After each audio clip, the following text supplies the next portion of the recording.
On today's show, we have a different show. We talk to a husband and a father who's experienced unspeakable tragedy with his wife and with his kids, and we help him pick up the pieces, figure out the next steps that he can do in his heart and in his home. Stay with us.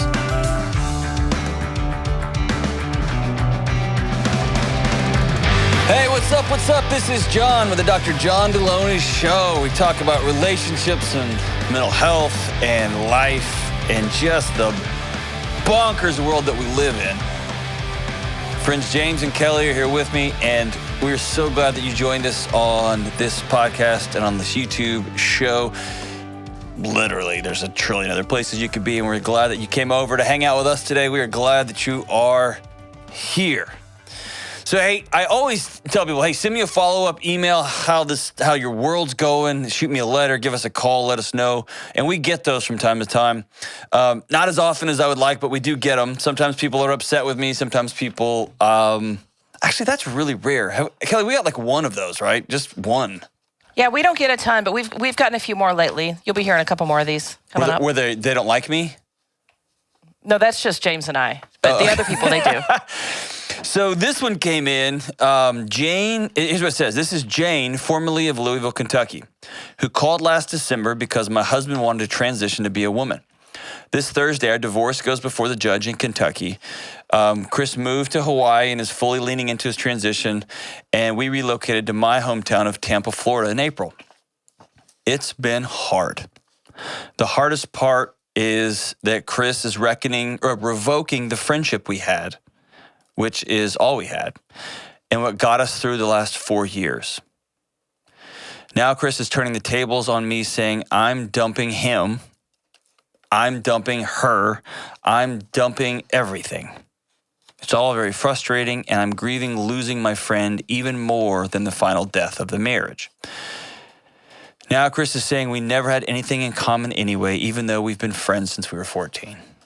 Just wanted Dr. John to know that his advice has been so helpful to me to make these tough decisions. The final straw was when, on the show the other day, Dr. John said that kids growing up in a home with negative vibes would affect them and they would absorb it. Well, later that night, I caught myself making a snide, bitter, jaded comment about a cute married couple on HGTV. My daughter got upset and started crying. I knew right then that we had to end the marriage so I could stop being bitter, because at this point I was choosing that path. And I want my daughter to grow up in a clear and bright and happy vibes home. Thank you.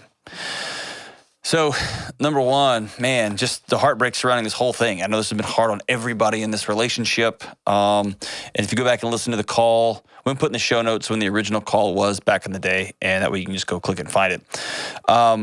This is a tough call. This couple have been working through this for a long, long time, and they had not had much of a marriage as much as a really close friendship, and then things got sideways, or ultimately there's just a period at the end of this sentence. But I wanted to point out a few things in this. Number one, Jane, thank you so much for writing back, letting us know. Often, these shows are just in a vacuum for me, so I get to spend 10 or 11 or 9 or 7 intimate moments with somebody, then it's just gone into the ether. And I wonder sometimes what's going on. Second thing is, man, this is heartbreaking. It's heartbreaking. You lost your best friend. You lost your husband. And now you've recognized that your daughter's absorbed this too, and that she is taking your bitterness and it's encoding in her DNA literally. And so I know this has just been a hard season, hard several years for everybody involved. And the challenge that Chris has been going through, your former husband's been wrestling with this stuff, and just how hard that's been for everybody. And now you're literally across the world from your best friend, from your partner of so many years, and just tough. But I want to say a couple more things. The first one is this. You mentioned now Chris is saying that we never had anything in common anyway, even though we've been friends since we were 14.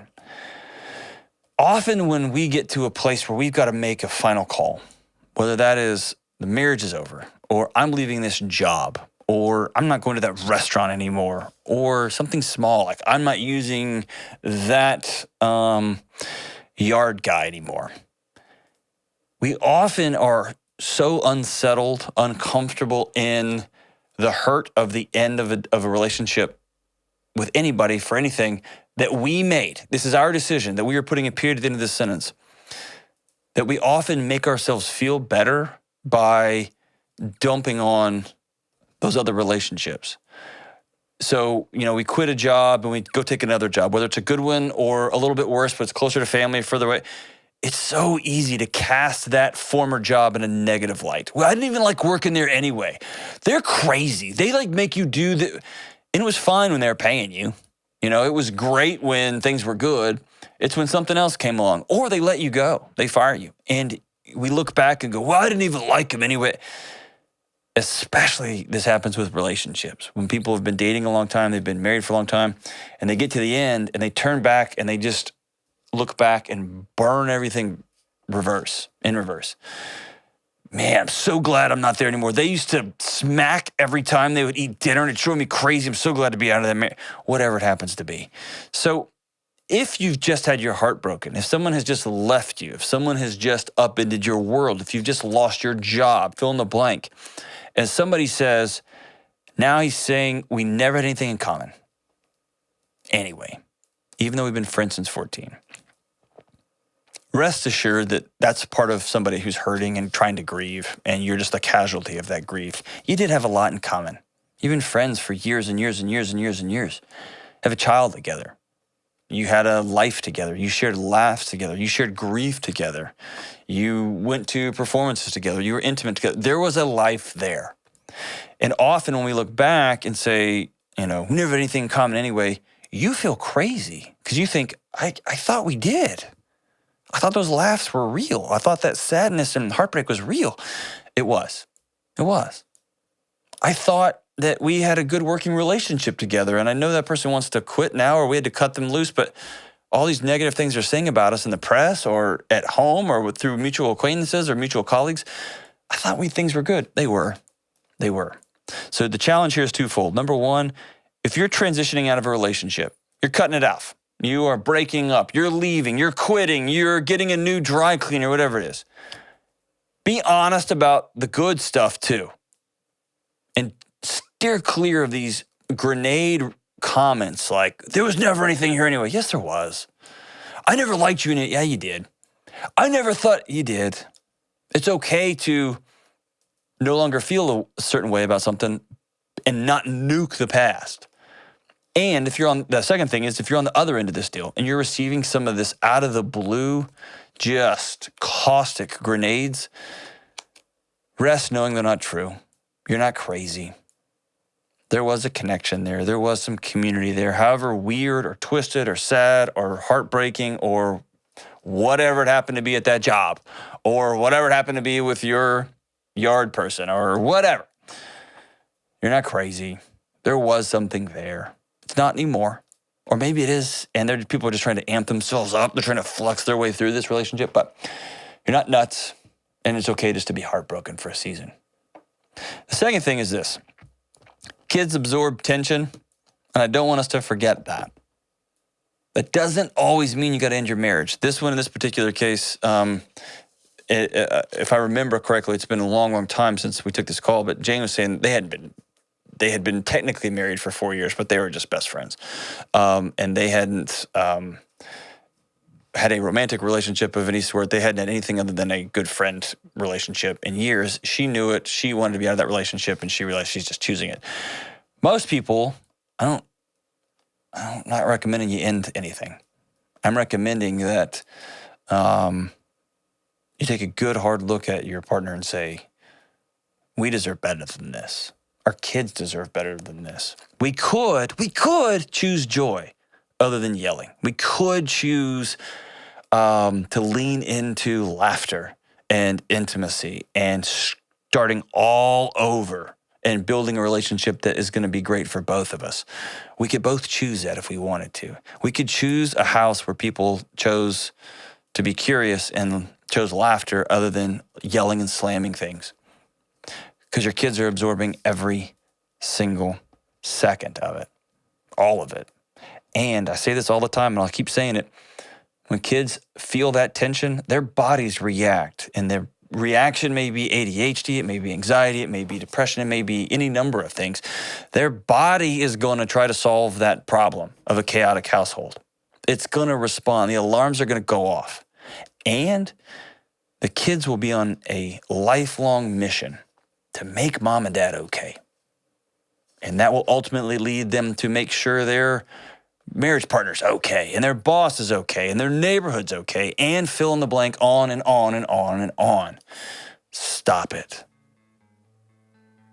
Choose peace for your home. Choose peace for your heart. Choose peace for your kids.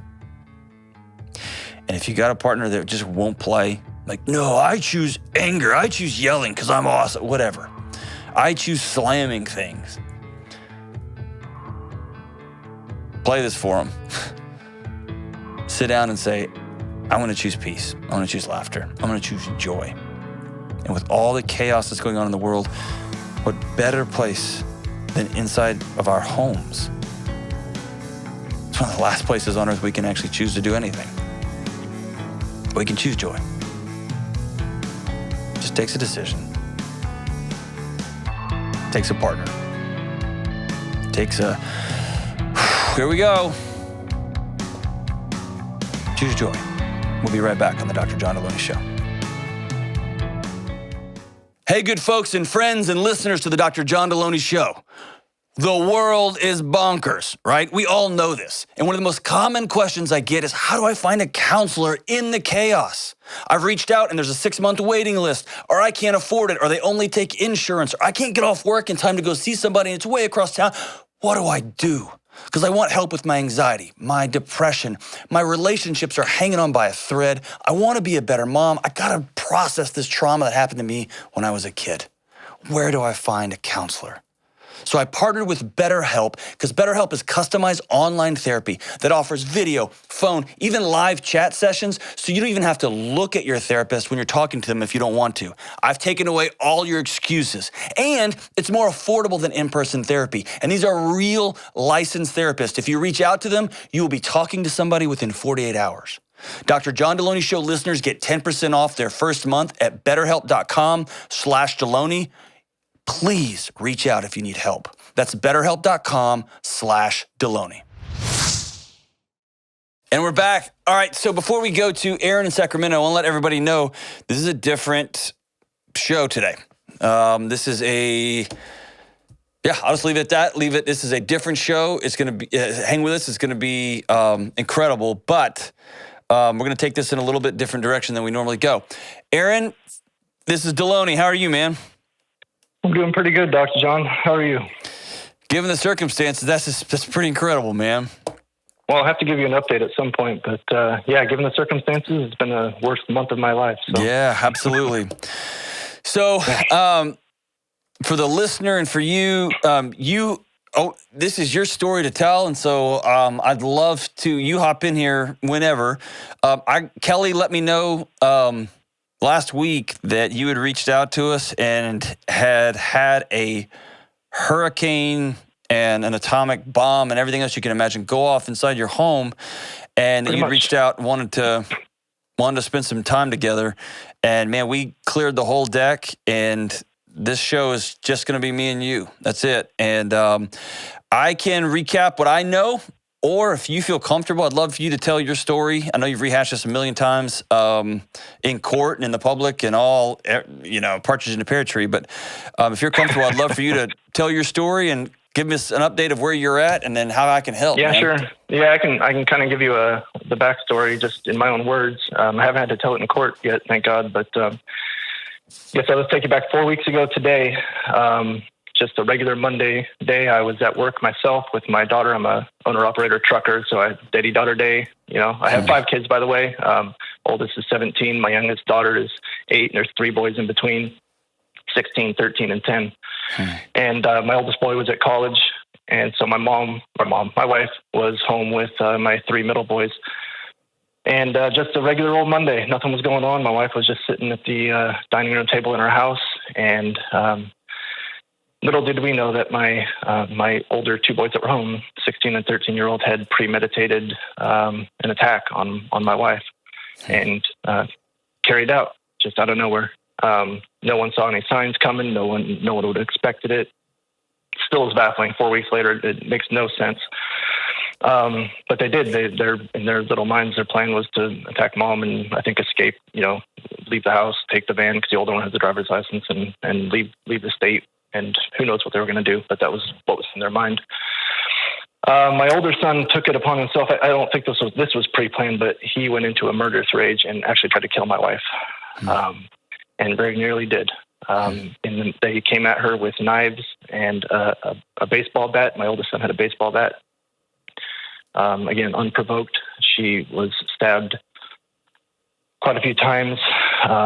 She was beaten over the head with a baseball bat. My 10-year-old, who was not in the same room, heard mom scream and came running to see what was going on and went running for help. And he got taken down by my older son with a baseball bat, took a really, really bad head injury to the back of his head. And it lasted about 45 minutes, moved from different room to different room. My wife escaped to this and that and ended up in our bedroom. And she ended up getting my 16-year-old to talk and getting to talk and getting to talk.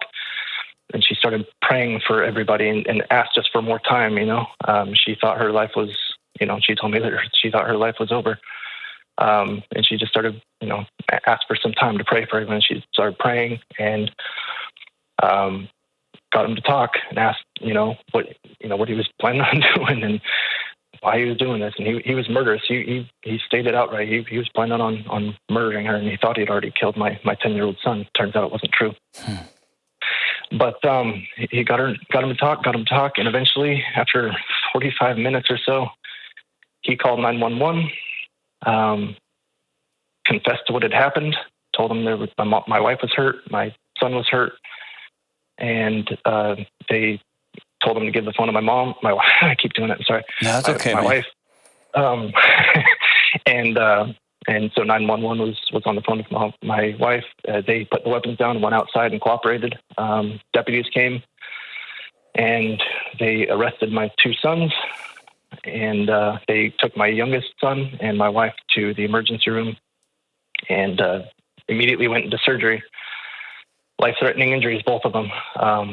I got wind of something funny going on because my son actually sent a message over the internet to a friend. I still don't even know who that is, who called our church, who called me and said, "Hey, I got this really funny message about, your son." And so I actually raced home because I was only about a half hour away, and I couldn't get hold of my wife. And I showed up, and there was a dozen deputies around my house.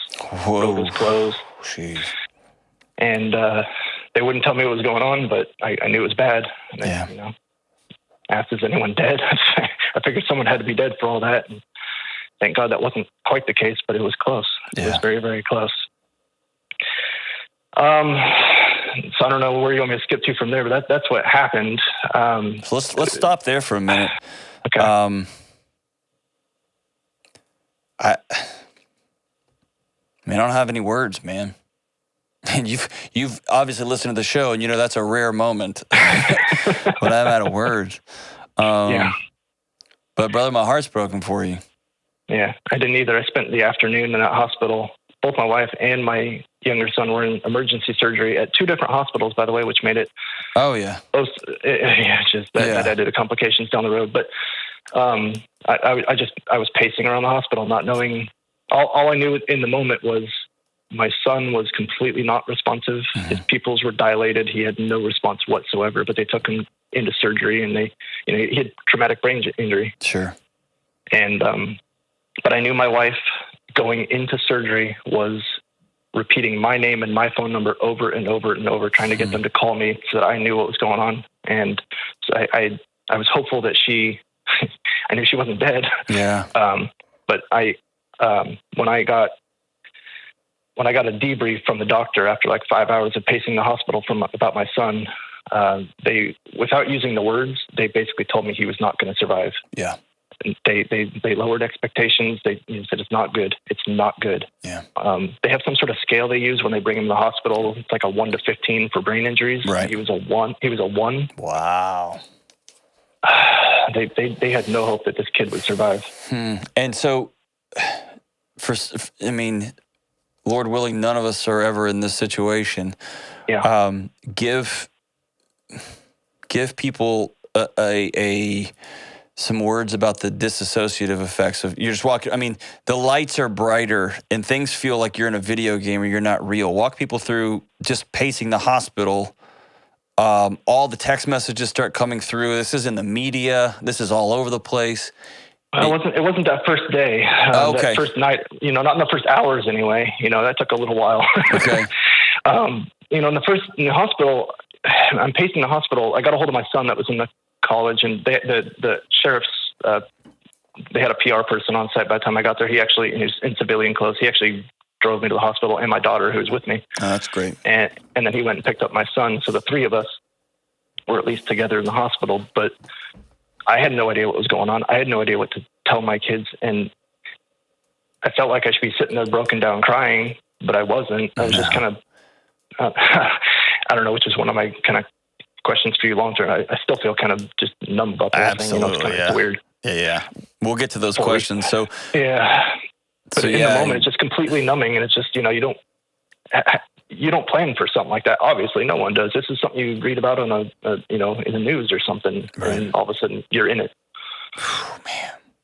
So 3 or 4 weeks have gone by now. Walk us through what the last 3 or 4 weeks have been like. Maybe the best 3 or 4 weeks of my life. I'll skip right to the end. My wife is out of the hospital. Wow, I hadn't heard that, man. Oh yeah, and my son, I'm in the hospital with him right now. Well, not with him. I'm in the next room over. But he's going to be discharged in the next couple of days. John, Stop, dude! For a week, really? Miracle. Yes, it is absolutely a miracle. No one can really fathom what has happened to. Like I said, I had faith my wife would make it out of this in some fashion, but I thought 4 weeks ago that I was going to lose my son. Wow. And 4 weeks later, they're literally talking about discharging him tomorrow. Or not tomorrow, Wednesday. What's his cognitive capacity? Amazing for where he is. Wow. He's walking, he's talking, he's eating. They took the feeding tube out this last week because he spent the whole week eating everything they would put in front of his face. He's got the appetite of an amazing 10-year-old little boy. Of a 10-year-old, yeah. Yeah. And Can I have a snack? Can I have a snack? Yeah. So the last 4 weeks, for a week, he spent completely sedated. He was in the PICU, the pediatrics ICU at the Children's Hospital here, and completely sedated. He had monitors everywhere, breathing tube, feeding tube, the whole 9 yards. They were, drains out of his head for excess blood. Just that whole thing, And after the first couple of days, when it was apparent he wasn't going to die, which that's what we all thought. The nurses, everything. But after a couple of days, the swelling wasn't getting much worse, and it was looking like, okay, this is going to be okay. But even at that point, then there's, you have no idea what this kid's life is going to be like. Right. You don't know if he's going to come back at all. He might be brain dead. Even if he comes back, we were getting warnings over and over from nurses about how, I don't remember the terminology, but they had terms for different kind of outbursts that they would have or different personalities that they would come back with sometimes. And, they were telling us this kid's not going to be the same kid, even if he makes a recovery, and they're looking at 6 to 9 months in the ICU and all of this stuff. And so we spent about a week there. And after a week, his body was good enough that they could take the sedation completely down. And then he started to kind of wake up. And after a couple of days, he could kind of communicate a little with his hands. He could give a thumbs up, or he could, one finger for one, 2 finger for no, one finger for yes, 2 finger for no kind of thing. And so he could communicate just little bits like that. And then, a week and a half later, he was getting better and better. And every day the doctors were just amazed. They finally took him out of the ICU and moved him to a regular hospital room because there wasn't any need for that level. Took him the breathing tube out after a week and a half or so. And he was in a regular hospital room. And I got to add in just this whole COVID nonsense. I'm in California, dude. It's crazy out here still. And so they only let 2 people on the visitor list total. You can't change it around. It's not 2 at a time. It's 2 people total. And so it's been basically myself and my mom, his grandma, are like the only 2 people that have been able to see him this entire time, which is just crazy. Yeah. And adds to the whole emotional toll of it all. Absolutely. But he was in that hotel room, and I can't tell you the excitement. One morning, my mom was up visiting with him in the morning, and I was going to come relieve her at some point, and I got a text from her saying, when are you going to be here? Your son wants to know. And I thought that was kind of a weird thing to say because I definitely was communicating ones and twos. Yep. And this was like a week and a half ago. I came around the corner into his room, and he looked me dead in the eye and said, "Hi, Dad." That was the first words I heard out of his mouth. Brother, man. Hey, I'm smiling ear to ear too, Aaron. I can hear you smiling on the phone now.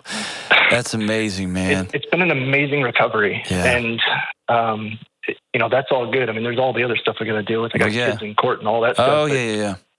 So the son himself it's just been amazing. And like I said, we're out of the hospital in a couple of days here. He's walking, talking. He's got to wear a helmet because he's got a piece of his skull still missing. Sure. But outside of that, he looks like, and he talks a little slower than he used to, and he's got to think a little harder. But outside of that, he's the same kid that I knew and loved 4.5 weeks ago. Absolutely, man. And some of that speech can be anesthetic related even. And so once you get him out and get him into his own environment, that is incredible, man. Thank you for sharing that. You just made my whole day.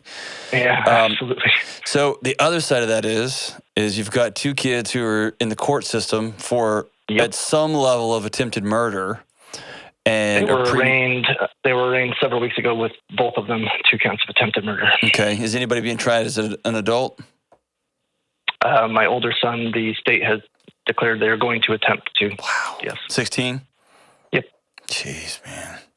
And so walk me through the feelings you have on the other side of this. So you've got the trauma of, I just may have lost my best friend and partner and wife. Yep. And I may have lost my 10-year-old baby son. Yep. And oh my gosh, incredible. They're safe. And now you've got this other side of this conversation, which is, I've got two kids that tried to murder my family. Yep. So walk me through what's in your heart and mind there. It makes everything weird. They've appointed special lawyers that are not the public defenders because of the circumstances with, I and my wife are victims and parents at the same time. Yep. So it makes the whole legal system weird. When I'm talking to detectives, sometimes they're talking to me as the parent, and sometimes they're talking to me as the, father of the accused. As a victim, yeah. Yeah, so you gotta walk that line. But long story short, they, like I said, they both got arraigned in court. There's definitely an aggressor and a follower situation going on between the 2 of them. But in the eyes of the law, they both participated in some fashion. Yeah. And so they're both guilty of attempted murder. And thank God for them. It's as little as that, given how brutal it was. Could have been, man. I've met with both of them myself. I'm the only one that's gotten in front of them other than lawyers and other counselors that are in the juvie system. And that's tough. You sit in front of them and... Tell me about your conversation with your 16-year-old. That one was difficult. I've only gotten in front of him once. I was going to get in front of him here in a couple of days again, but they wouldn't let me see him for a couple of weeks, given the weirdness of the situation, but they finally did a couple of weeks ago. And he was very reserved. I've been thinking about how to put this because I don't know the psychological mental illness world, but I do think in conversations with a couple of people that have met with him in the juvie system, there may be a burdening mental illness of some kind going on with him. We don't know. Obviously, he hasn't been diagnosed, and I don't want to put anything in his mind that's not there. Sure. But in speaking with him in person, he did meet with me. He didn't refuse, but he was very reserved, very down. He said he regretted what had happened, but he was so, it looked like depression to me. It looked like a kid that was depressed, and understandably so. Sure. At this point. His life as he knew it is over. Yeah. Yeah. And he had so much going for him, but he just in the look in his face, just showed depression. It was a ghost. Yeah. And hearing my wife tell the story of that day, I don't know if it was some sort of, I've heard the term manic attack. I don't know if there's any media going on in that moment, but it was such a high and low between when that thing started and when it ended that day. And then I'm looking at him now, and he's not that kid that could do something like that. And he just looks depressed and down. He says he regrets it, but he's not sure what to do. Obviously, he's a 16-year-old kid. He's a kid, yeah. And I don't know what to do with him either. I've never had to deal with courts and judges and all this stuff. It's not my world. Well, dude, as we get into what do we do next, number one, thanks for telling your story and for unpacking that. I know that's a horrible story. We could probably spend another few days together talking about your other two kids. You got a younger daughter who was with you who just lost everything, and you've got an older child who's in college who just lost everything. And here you are, dad, at the epicenter here, having to hold all this stuff together. The two kids who are in the court system now, who you so badly want to love and believe in, and who also tried to murder your wife. And you've got your recovering 2 traumatic brain injuries in your home, one of which is the other, I would say half, but let's be real. You're a truck driver, so she's the other 85% of, the person who runs the house. Absolutely. And then you got 2 other little kids who, if they had friends that this had gone through, you'd be there for them because it'd be traumatic, and it's in their own house. And so here you are in the middle holding a unspooled sweater, just a pile of string. Man, well, so that's what I feel like. I feel like I am in the middle of everything. I'm the dad. I'm the husband. I'm the father. I'm the son of the grandparents that are there. I'm I'm the point of contact for the police, for the lawyers, for everything. You are, man. So let's take some time, dude. You're still in this. You said it best. You haven't just fallen apart. You haven't cried. And there's that weird meta moment that starts happening, thinking, I would have thought if my kids were incarcerated, or I would have thought if my wife was almost about to leave us, that I would act this way, but my body's acting that way, right? So you have this almost meta disassociative. You start talking to yourself in the voice behind the voice, right? Like, what's actually happening, right? And then there's those weird nights you just go home and like, I'm just going to turn on The Office, and it's this like you're here but you're not here, right? So, dude, any questions you want to ask, I'll go there with you. Okay. I don't know. It is that weird feeling of being in the middle. I don't watch The Office, but I sit around playing stupid video poker for hours in the evening, just whittling away time when I have my own time. Yeah. That's my numbing agent, I guess. It's just killing random time, staying up way too late, and then I don't sleep because everyone yells at me about getting enough sleep and eating, and exactly. Easier said than done. Yeah. Oh, yes. So for whatever it's worth, you get a pass for a few days, okay? Cool? Good. Okay. You get a pass. All right, so man, let's do this.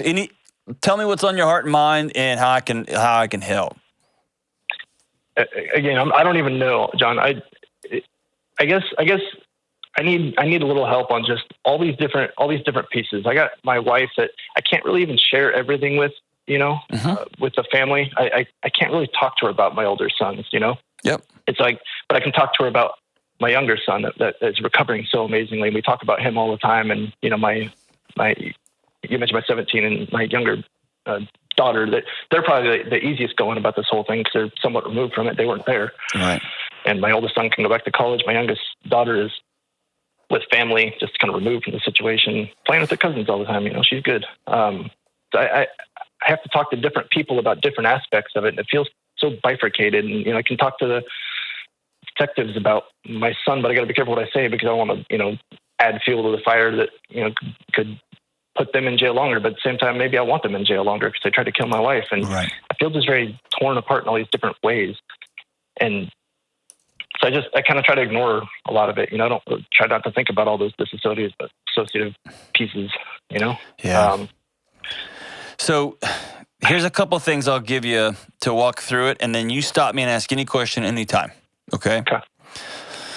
So number one is you got to have 1, 2, 5, 9 people that are going to walk through this thing with you. And I want you to think of this as you're the quarterback now for everything, and you got to have an offensive coordinator, a defensive coordinator, and a head coach somewhere. Who are those people for you? Rattle them off for me. Oh, I mean, probably my best friend, but he's not in the area. I called him in the middle of the night the other night. He's my cousin growing up. He's a guy that I can just call and talk to if I ever need just to talk about random stuff like that. Okay. I have a neighbor that was I don't know him well, but he was a counselor for 20 years in dealing with trauma. And Aaron, counselors are the worst. Stay away from those more. I'm just kidding. No, that's great. Well, I just don't know him very well. I guess it's the weird thing, Sure. I don't know if it's a good thing though. If I'm talking to someone about this nonsense that I don't have a relationship with really outside of, friendly banter. Yeah. How about work? Are you still having, obviously you're still having to go to work every day to pay the bills, huh? I haven't been to work in a month, man. Okay. Are they taking care of you, or are you just slowly living off credit cards? I'm an owner-operator. I haven't made a dollar, but we put out a GoFundMe page and raised a little bit of money, and people have been very generous with their time and with meals and stuff. So, do you have a church community you're connected to, or? Absolutely. Okay. Absolutely. All right. I've been getting a lot of input from our lead pastor, and we have a church that loves us and will absolutely take care of it. We've been there for 20 or 18 years. So fantastic. Cool. So here's what I want you to do. I want you to get out a piece of paper, and I want you to come up with who your offensive coordinator, defensive coordinator, and head coach is going to be. And you're not really going to offense on one and defense on the other, but I'm thinking I need somebody to help quarterback my home, help take care of this house. Are there going to be meals here? Is the light bill going to be paid? In days when I'm going to have to be in court and someone has to help my wife go to the bathroom, whatever those realities are going to be for you with two people with traumatic brain injuries, is there somebody you can sit down with, or two people or three people or a couple, like a husband and wife team or something you can look across the table from and say, over the next 60 days, I'm going to need you guys to step into my life. I'd like to invite you into that. And that might be a couple at church that you've known for a long time and you've never been that specific. But here's what the meta here is: you've got to sit down and make your needs known and risk asking somebody for help. Okay? Okay. And then I want you to get, whether it's your own attorney, whether it's an attorney at church, somebody you know, somebody that's going to help you understand the legal jargon. Both your kids, I'm sure, got different attorneys. If they're going to try one as an adult, my guess is is that right? They got different ones? They're different. Yep. Yeah, dude. And at some weird moment, you nailed it. You're going to have to sit by your kids because they're minors and they can't make decisions on their own. And you're the victim, right? You're on the other side of the table. And this is going to cause some major tension in your marriage. And you're gonna have to have somebody be with you at all of these meetings if possible. And that might be your dad, it might be your mom, it might be a friend who's just like, man, I'm all in on this with you. If you don't, and that can't happen, take a recorder with you so you can record these meetings. Because what's gonna happen is you're gonna start running together on you. You're gonna think this one meant that one, and that one. I thought I was talking to this lawyer, and that was actually my kid's teacher. It's gonna start jumbling up in your head. Okay. And you are probably, I'd be willing to, my truck's not very nice. I'd be willing to bet my truck right now, you are still in some sort of shock. Your body has taken over for your brain. Okay. That will slowly start to, you can't do it for long. Your body can't do that long term. It will start to take back. It'll start to recede. And those feelings you're talking about, that rage, that anger, those tears, you're going to be sitting there playing video games one night, you just start crying for it. That will come.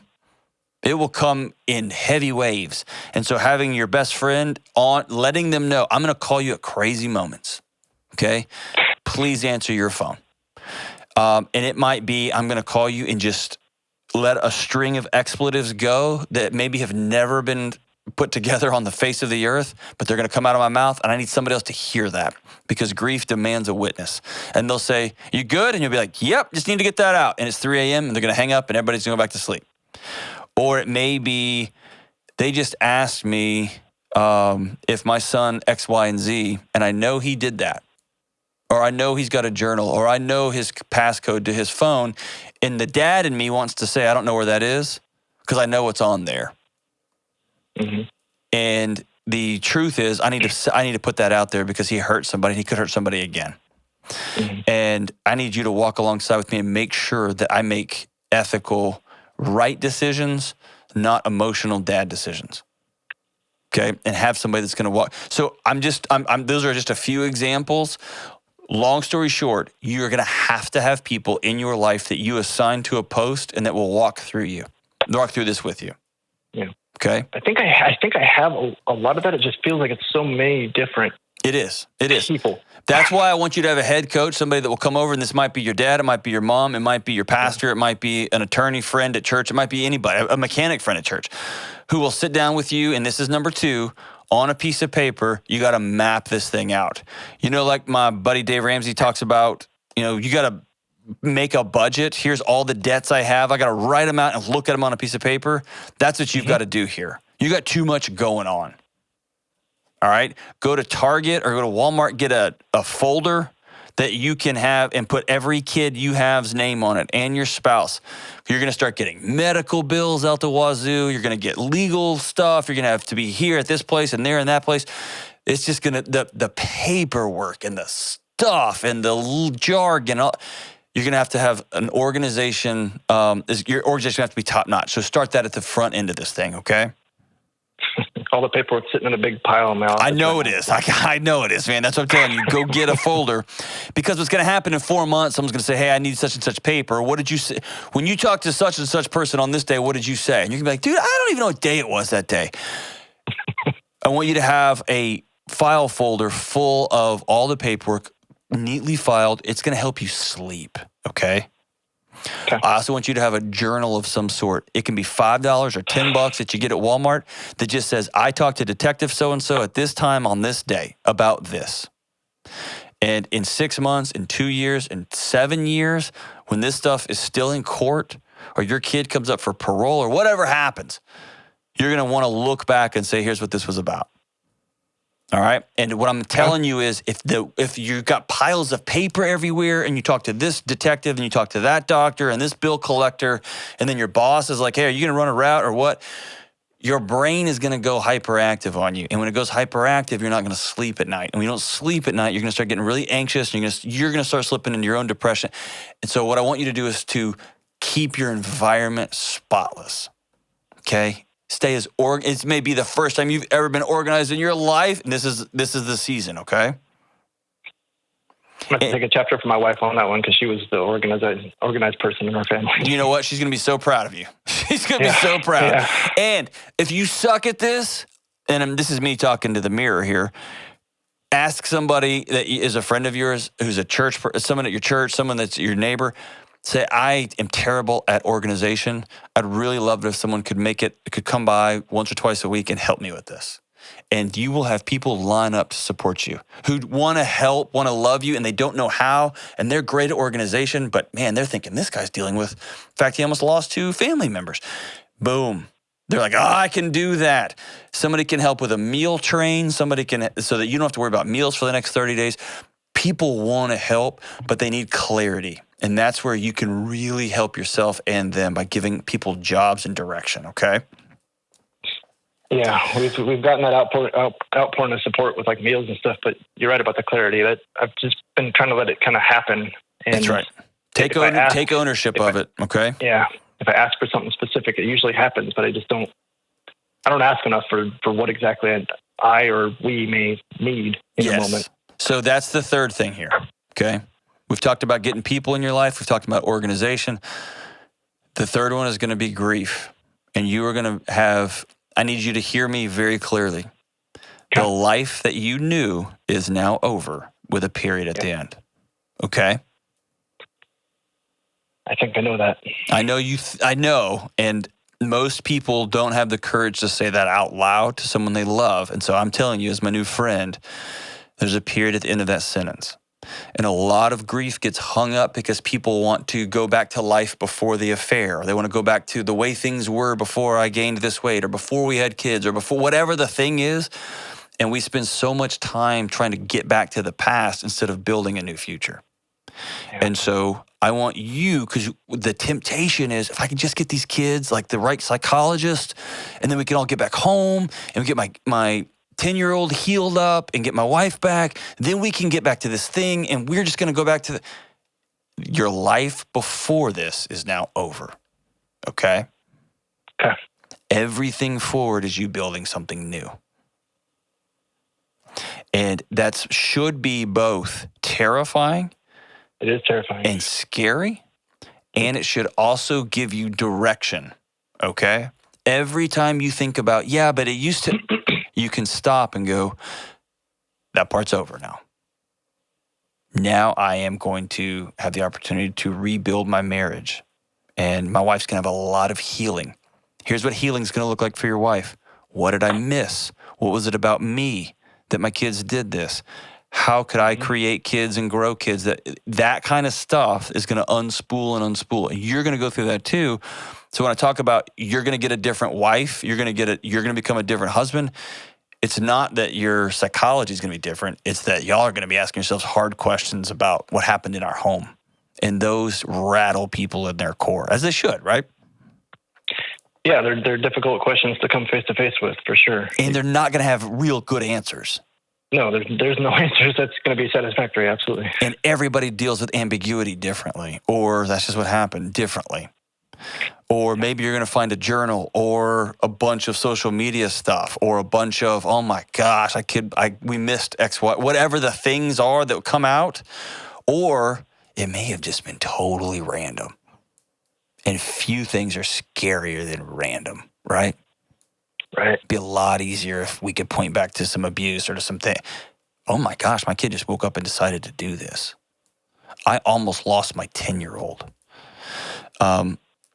So I want you to be hyper intentional about every time you start to lean back into it. We just need to get back to that part's over. But you do need to ask those questions, right? I mean, it is a good thing for sure. You'd be a psychopath if you didn't answer those questions. Ask those questions. Okay. If you're not plagued with why and what were you doing and how and what was it about, absolutely, you got to ask those questions. And that brings me to the final thing here, number 4. Okay. And again, I'm just pulling these off the top of my head. I didn't know where this conversation was going to go. You, my brother Aaron, have to take care of Aaron. And your temptation over the next 6 months, over the next 2 years, is going to be to make sure everybody else in your world is okay. And it's going to come at your cost. And so what I'm telling you is I want you to never forget this. The best way you can make sure everybody's okay is if Aaron's okay. And that means you may have to get serious about your physical health for the first time ever. Is that fair? Yeah, that's fair. Yeah. You got to start lifting weights and going on a walk. You're going to have to be intentional about what you eat. Because when I get stressed, dude, there's a special aisle in the grocery store, and it's just covered in gummy candies and chocolate and shenanigans. It's incredible, right? You're going to have to be intentional about what you eat. You have to be intentional about going to sleep. You're going to have to be intentional about getting a counselor. You got a couple of years of work ahead of you at least, okay? Yeah, it's kind of a long road. It is. I've been relying on my wife to keep me healthy with the eating aspect of our relationship for our entire marriage, basically. Yep. And now you're in the driver's seat. Have to change. There you go. That's right. And it's okay to feel angry. It's okay to feel heartbroken. It's okay to not be able to get out of bed for a couple of days. And that's when you're going to call on your friends and say, hey, I need someone to pick up so-and-so from school. I can't move today.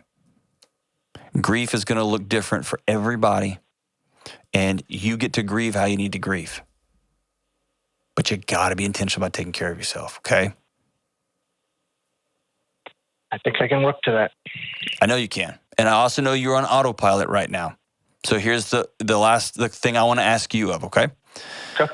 In 2 weeks, in 4 weeks, in 5 weeks, I want you to call me back and we'll have you back on.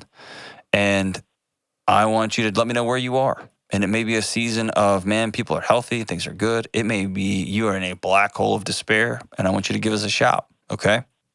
Yeah, I can do that. And I'm going to ask you, who's walking with you? Are you being intentional about taking care of yourself? Do you have a plan of grieving this? And do you have some organization going for you, okay? Okay. And last thing. Okay. Your oldest and your youngest, don't lose them in this process, okay? No, I'm worried about them, to be honest. Because I told you earlier in this conversation, they're doing the best just because they're kind of removed from it. And I did that somewhat intentionally. My oldest son, I pulled him into it for a week or so, but after, he can't go visit his mom. He can't go visit his son because of all the COVID stuff. he's kind of a weight to me. So I told him, go back to school, go back to work. You know, there's not a whole lot you can do. And he's doing good. He's a stoic character. And my daughter, she's removed from it, and she's happy-go-lucky, but I'm a little worried that goes on too long, and they just kind of disappear into whatever they're going to disappear into. I've kind of lost track a little bit of both of them, you know? Does your oldest, who's in college, live around you in any shape, form, or fashion? Oh, he still lives with us. Oh, okay, great. Okay. So here's the deal. Yeah, I mean, here's how you can do this. Okay. Every week in your calendar, and this is part of your organization, you get a calendar too. I want you to plan a meal with each one of them by yourself. Okay? Okay. And this will be in a season when you can't get out of bed, this will help you get out of bed. And in a season when they are so heartbroken, but they're scared to call you because they know you're heartbroken too, you'll get to put eyes on them. So I want you to let them know from this point, and you can tell them, from now until the foreseeable future, you and me are going to breakfast every Tuesday morning. Build your school schedule around it. Build your work schedule around it. We are not going to miss this time together. And that's when you're going to ask questions like, how are you feeling? How are you doing? How's your heart? Are you angry? Are you pissed off? Are you heartbroken? All those things. And you're going to get all that. And I want you to take your daughter out. Okay? They need to see and touch Dad because everything in their world is unanchored now. Yeah. And by them seeing you, you're going to see them. And you're going to get anchored in too. Okay? I like that idea. My son and I, my oldest son and I, we went to church, just the two of us, for the last few weeks. Mm-hmm. And we went out to lunch after church 2 weeks in a row, and we kind of gave it up. But back on that for the next 8 years. Just put it in there, man. You got a long road ahead of you. Yeah. All right, Aaron, I'm going to let you go, okay? But thank you so much for your call, brother. And we're so happy that your wife and son are coming home. That's incredible. And we will be thinking about you guys from afar as you go through the court process, as your family heals, and as you create a new tomorrow. Keep in touch, Aaron, and we'll be thinking about you, my brother. We'll be right back on the Dr. John Delony Show. The world has become more and more chaotic and uncertain and loud, and it seems that everyone has anxiety. I've been there, and so have you. It's why I wrote this small, direct, and personal book called Redefining Anxiety. In this book, I discuss what anxiety is, what it's not, and how you can get back on the road of being whole and well. Listen, you are not broken, and I'm living proof that you can get your life back. I wrote this book so everyone could read it, not just science nerds like me and my friends, and I priced it at $10 so that everyone can afford it. This little book landed on the bestseller list and is now being purchased by the case and given away in counseling offices, universities, churches, and homes across the country. I don't care if you're a teenager or an executive or a 75-year-old grandmother, this book is for everyone. So go to johndelony.com and get your copy of Redefining Anxiety today. All right, we are back. I want to get an email here from Caitlin. Caitlin writes, since reading your book recommendations, Solve for Happy. So Mo Gadot, G-A-W-D-A-T, if you haven't read Solve for Happy, it's an extraordinary read. Please pick it up. I've realized that my brain chowder, good reading, Delony. I've realized that my brain chatter is loud and often happens when I'm not realizing it. My husband's mind is apparently blank most days. Awesome. It's not, but that was awesome the way you wrote that. What are ways I can achieve peace and quiet in my mind to help me live in the moment? I'm aware of meditation, but I'm looking for more options during the day when my mind sneaks up on me. So, great question, Caitlin. Great question. You might heard it said monkey brain or monkey mind or there's 1,000 different ways you can talk about brains, rumination that just spins and spins and spins. The way I've seen rumination happen is either folks have imaginary conversations over and over and over in their head. You know what I mean? Like with people that you're never going to have this conversation, but it just goes over. If I see them, I'm going to tell it. No, you're not. You're not going to actually have that conversation. Or if that guy walks up to me in the bar, I'm going to tell him, you're not. You're not going to actually say that. But we go and go and go and go and go. And we spin ourselves up. We get our bodies all wound up. And then we try to solve that wind up with, I'm just going to tell them this, and I'm going to quit. I'm going to go get another job and I'm going to make 7 figures. None of that stuff's real. The other rumination is the catastrophizing, right? Well, then if this happens, then, if there's an economic correction or a downturn, then everyone's going to try to cash all their money out, and then we're not going to have any money, and money's not even real. And what are we doing? We should be, I know, Bitcoin, or I'm going to buy meat and wood and cigarettes and coffee, and then I'm going to have an axe. I know what we need: bullets, lots of bullets. We'll trade those for water and dogs, whatever. We start catastrophizing. Or the third one is, those are the 2 big ones. The third one is just going all day long. Hey, what about this? What about that? Hey, look at those clothes. Why is that guy driving like that? It just goes and goes and goes and goes and goes. And we never even stop to think, what are you doing? Stop talking. Shh, be quiet. And I'm speaking from firsthand knowledge here because I have a brain that never stops. So here are some things I have done over time that have really helped me. Meditation, the reason meditation is good is it's practice. It is practicing gently taking control of that monkey mind, the one that just goes, it goes, it goes, it goes, and goes. The chatter. And so meditation has worked wonders for me. It's something I do regularly and I've done for years and years and years and years. But also, recently I've tried something that doesn't involve meditation. It involves being intentional. So here's what I've come to learn, that our bodies get addicted to our stress response. It's a chemical addiction. It's a perception addiction. So when I say addiction, I mean just like nicotine, just like alcohol, our bodies get addicted to it. And when things are going okay, when we're just driving to work, or we're just walking home from work, or we're just sitting down on the couch next to our husband here or our wife or whatever, our body wants a hit. Or I hear that in the shower, like people tell me that this happens in the shower a lot when their brains just go bananas. Our brain wants a hit of that stress response, of those stress response chemicals.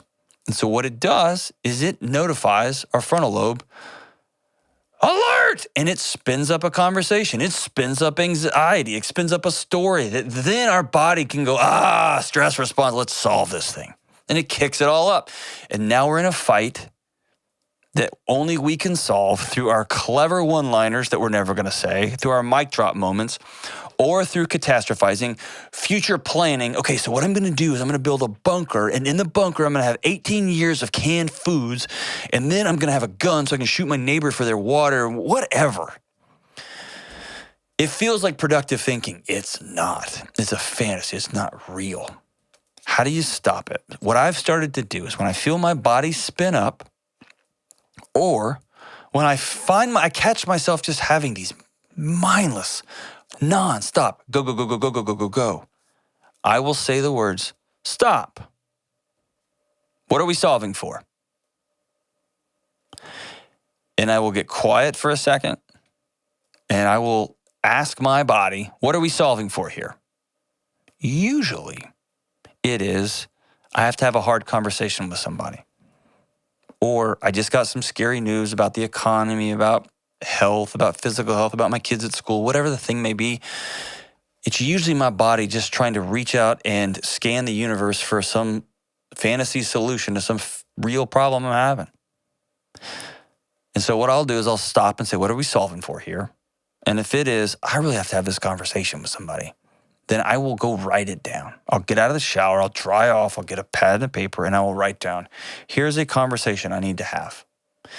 Here is what is going on right with my radio show. Here's what's going wrong with it. And it's not James' fault. It's probably Kelly's fault. Probably. I'll write down these things that I've got concerns about. and I will stop and I will let my body, I won't just run off with it. And sometimes this takes 5 minutes, that's it. Sometimes it takes 15 minutes. I was on a plane the other night flying back from Vegas after a speaking gig, and it took me about an hour to just type all this stuff out. What are you doing? What are we solving for here? What I've tried to do over and over is what meditation does, is any sort of intentional thought work is, what are we doing? What are we doing? What are we solving for? What are we trying to solve for? What relationship is dysfunctional here? And when I'm finding in short order that when I take back control of my thoughts, back control of my mind, it goes, oh, we're good? Okay. And it literally will quiet itself. I had a weird moment on the plane after I spent some time writing that out. When I just sat there, I broke my headphones. That's a whole other story. I broke my headphones. I had nothing. I was just sitting on the plane. And my brain didn't take off on me. It was just peaceful. And I would need you to know, as an OCD guy, as an anxious guy, I don't experience that very often, but I've been practicing hard at it. Catching myself. Here's another thing that's really important. I've learned that when I load up on caffeine, when I load up on sugar, when I don't exercise, I have less control of my thoughts. I have less control of my brain spinning out on me. Or when it does spin out on me and I recognize it, I have less motivation to sit down and write out my thoughts. I'm like, whatever, dude, this sucks. I'm going to go grab a bag of gummy candy or whatever. And so take care of your body. Be intentional about going for a walk. Be intentional about taking cold showers. Don't sit there for 11 hours taking a hot shower. That's when my brain spins off on me. Be intentional about taking care of your body. Have human connection around you. And your brain feels safe. It doesn't feel like it has to solve everything. And when it does spin out on you, and it's not because you're tired or because you're just eating trash all day or because you're on coffee number 14, write them down. Ask your body, what are we solving here? And then the magic is reach out and let somebody know. Have that hard conversation. And if it's not safe to have that hard conversation because you're in an abusive relationship, that person's going to fire you, go to somebody that you can talk to about it. Go to somebody you can talk to about it. And last little piece, Caitlin here. My husband's mind is apparently blank most days. It's not a blank mind or a person who just sits there flipping channels or playing video games. Their brain is doing the other thing. It's not fighting. It's not running. It's frozen. It goes, pew. I can't handle this stress. You're a lot. So I'm out. Bye. And it unplugs. That person has to practice plugging in. Practice having conversations. Practice, what is your body feeling right now? It's actually feeling nothing. Why? Life is fun. Life should be full of joy. You can look for beauty. What is your body freezing from? So it's the same exact process, just the other way. Okay? Same process, just the other way. Caitlin, here's the magic. You can learn to control your thoughts. And when you find yourself having chattered up your mind for an hour, 2 hours, 3 hours, don't be mad. Be curious. What are you doing? What are we solving for? Why are you having this conversation 45 times? Call your boss. Call him. I can't call my boss, not safe. Cool. Call your friend. Let him know. I hate my job. It sucks. I need to find a new one. Cool. Go do that. Call my friend Ken Coleman. Get a new one. I'm burnt out. I'm fried. Call my friend Christy Wright. She'll help you out. Whatever that thing is. Write it down. What are we solving for here? You can control your thoughts. All right, as we wrap up today's show, one of my favorite songs of all time, written by his wife, June, and Merle Kilgore, but Johnny made it famous. Johnny C. Ring of Fire, and it goes like this. Love is a burning thing. I can't not sing it. And it makes fiery ring. Social Distortion's version of this, incredible. Bound by wild desire, I fell into a ring of fire. I fell into a burning ring of fire. We already said that, but we're gonna say it again. I went down, down, down, and the flames went higher. And this is the part that could be a Preparation H commercial. And it burns, burns, burns. The ring of fire, the ring of fire. We'll see you next time on the Dr. John Delony Show.